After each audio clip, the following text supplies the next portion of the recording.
Hello दोस्तों, मैं उत्कर्ष अपने यूट्यूब चैनल एजुकेशन थेरेपी में आपका स्वागत करता हूं। चैनल को शुरुआत करने से पहले चैनल को सब्सक्राइब करें, लाइक करें तथा बेल आइकन को अवश्य दबाएं, जिससे कि सभी गवर्नमेंट जॉब संबंधी सूचना। हेलो दोस्तों, आज 21 मई की करंट अफेयर के प्रश्नों के उत्तर को हम जानेंगे। आज का पहला प्रश्न है, हाल ही में किस देश को WHO के कार्यकारी बोर्ड के लिए चुना गया? इसका सही उत्तर है डी, ये सभी। भारत 19 मई 2020 को WHO के कार्यकारी बोर्ड के लिए चुना गया है। बोत्सवाना, कोलंबिया, घाना, गिनी बिसाऊ, मेडागास्कर, ओमान, कोरिया गणराज्य, रूस और यूके कार्यकारी बोर्ड के लिए चुने गए अन्य राष्ट्र हैं। कार्यकारी बोर्ड के मुख्य कार्य स्वास्थ्य सभा के निर्णय और नीति को प्रभावी बनाना, इससे सलाह लेना, इसके कार्य को सुविधाजनक बनाना है। अगला प्रश्न है, वर्ष 2019-20 के लिए देश में कचरा मुक्त शहरों के सर्वेक्षण में कितने शहरों ने 5 स्टार रेटिंग हासिल की है? इसका सही उत्तर है सी, 6 शहरों ने। मैसूर सहित 6 शहरों ने देश में कचरा मुक्त शहरों के सर्वेक्षण में 5 सितारा रेटिंग हासिल की है। छत्तीसगढ़ का अंबिकापुर, राजकोट, गुजरात का सूरत, मध्य प्रदेश का इंदौर, महाराष्ट्र का नवी मुंबई अन्य शहरों में शामिल हैं। ठोस अपशिष्ट प्रबंधन के प्रभावी संचालन को ध्यान में रखते हुए मूल्यांकन वर्ष 2019-20 के लिए किया गया था। अगला प्रश्न है, किस राज्य ने हाल ही में स्टार्टअप के लिए अपना पहला साइबर सुरक्षा त्वरक कार्यक्रम हैक लॉन्च किया है? इसका सही उत्तर है सी, कर्नाटक। कर्नाटक ने हाल ही में स्टार्टअप के लिए अपना पहला साइबर सुरक्षा विशिष्ट त्वरक कार्यक्रम हैक लॉन्च किया है। कार्यक्रम साइसेक्स द्वारा कार्यान्वित किया गया है, जो साइबर सुरक्षा में राज्य का COE है। यह भारतीय विज्ञान संस्थान बेंगलुरु में स्थित है। यह कार्यक्रम सरकार और बाजार कनेक्शन के माध्यम में अपनी वृद्धि तेजी लाने के लिए परिपक्व भारतीय स्टार्टअप का समर्थन करेगा। अगला प्रश्न है, हाल ही में किसने 2020 के लिए अपने बैक टू स्कूल अभियान की घोषणा की है? इसका सही उत्तर है सी, एयर इंडिया। एयर इंडिया ने 2020 के लिए अपने बैक टू स्कूल अभियान की घोषणा की है। यह मुख्य रूप से छात्रों और उनके माता पिता को आसानी से एक नया ऐसा लैपटॉप खरीदने और यह सुनिश्चित करने में मदद करता है कि शिक्षण कभी बंद न हो।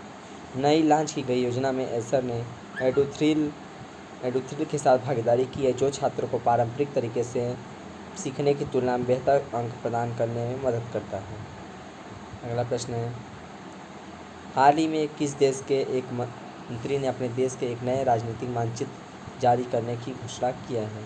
उसका सही उत्तर है नेपाल। नेपाल के वित्त और सूचना और संचार मंत्री युवराज खातीवाड़ा ने घोषणा की है कि नेपाल का एक नया राजनीतिक मानचित्र जारी किया जा रहा है। एक नक्शे में उत्तरी, दक्षिणी, पश्चिमी और पूर्वी अंतर्राष्ट्रीय सीमाएं शामिल हैं और साथ ही राजनीतिक और प्रशासनिक व्यवस्था भी शामिल है। इस नए मानचित्र का उपयोग उन सभी प्रकार के दस्तावेजों में किया जाएगा जो सरकार द्वारा लागू किए गए हैं। अगला प्रश्न है, विश्व मधुमक्खी दिवस 2020 की विषय वस्तु क्या है? तो इसका सही उत्तर है ए, बी एंगजेड। विश्व मधुमक्खी दिवस हर साल 20 मई को मनाया जाता है। यह परागणकों के महत्व, उनके सामने आने वाले खतरों और सतत विकास में उनके योगदान के बारे में जागरूकता बढ़ाने के लिए मनाया जाता है। संयुक्त राष्ट्र के अनुसार विश्व मधुमक्खी दिवस 2020 की थीम बी एंगजेड है। तो 20 मई को मधुमक्खी पालन के प्रणेता एंटन जानसा का जन्म 1734 में स्लोवानिया में हुआ था, इसलिए इस दिन को विश्व मधुमक्खी दिवस के रूप में मनाया जाता है। अगला प्रश्न है, निम्न में से किस रेलवे क्षेत्र ने रेल बोट आरबोट नामक एक रेल रोबोट डिवाइस जारी किया है?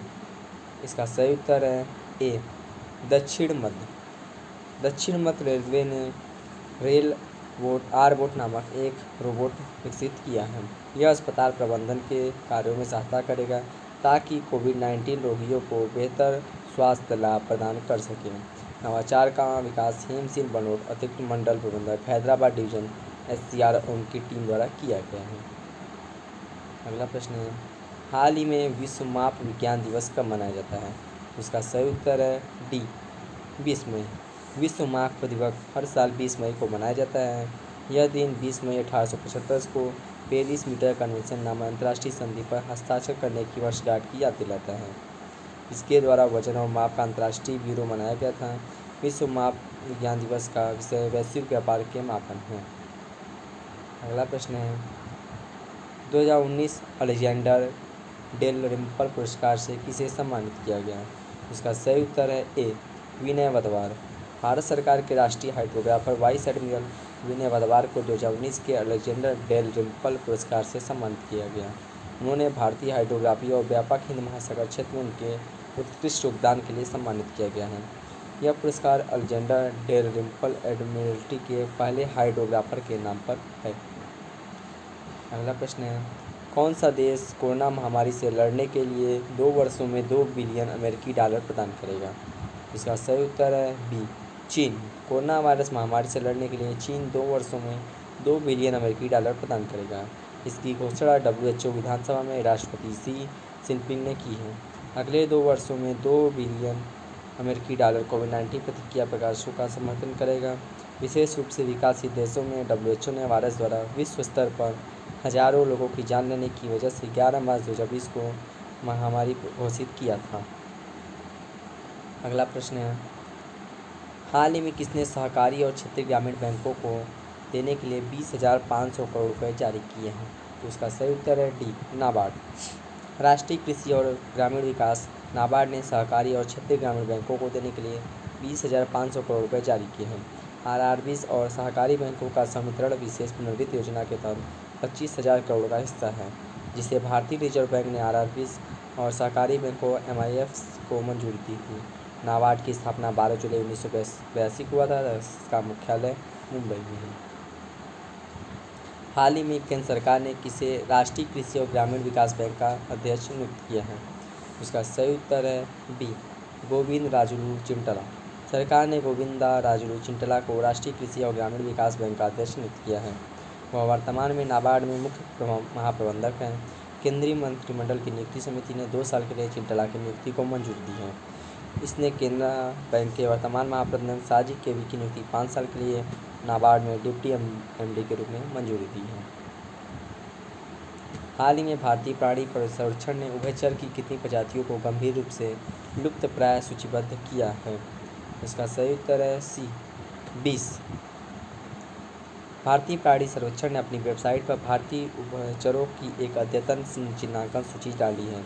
इसमें 20 प्रजातियों को गंभीर रूप से लुप्तप्राय और 35 को लुप्तप्राय के रूप में सूचीबद्ध किया है। 20 गंभीर रूप से लुप्तप्राय उभयचरों में केरल, महाराष्ट्र, कर्नाटक के पश्चिमी घाटों और पूर्वोत्तर की कुछ पहाड़ियों में पाए जाने वाले मेढकों की कुछ प्रजाति शामिल है।